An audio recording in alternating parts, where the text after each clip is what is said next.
大家好，歡迎收睇呢一節嘅天氣報告，我係劉子琪。冬季季候風今日係為廣東沿岸帶嚟非常乾燥嘅天氣㗎，所以本港今日大部分地區下午嘅相對濕度咧都維持喺20%左右啫。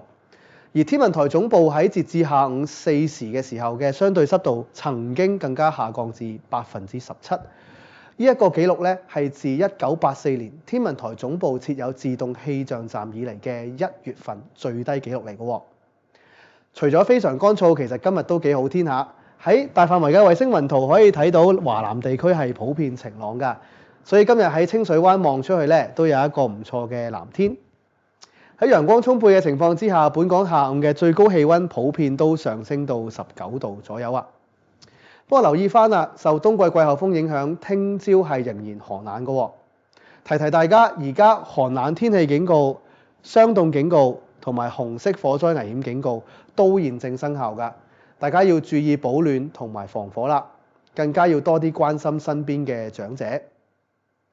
翻嚟本港今晚及明日嘅天氣預測，我哋預料係天晴及非常乾燥，聽朝係寒冷㗎，市區最低氣温約12度。而新界部分地區嘅氣温係會顯著較低㗎，日間最高氣温約19度，吹和緩嘅東北風。再之後嘅天氣啦，我哋預料咧季候風佢會喺週末咧稍為緩和，到時氣温就會有少少回升。而去到下週初咧，會有一股偏東氣流影響住華南沿岸，呢啲地區都會幾大風下。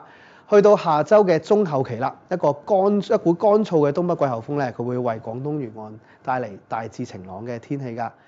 翻嚟本港嘅展望方面，我哋預料週末期間係氣温稍為回升，非常乾燥，早上天氣清涼。星期一係風勢頗大，短暫時間有陽光。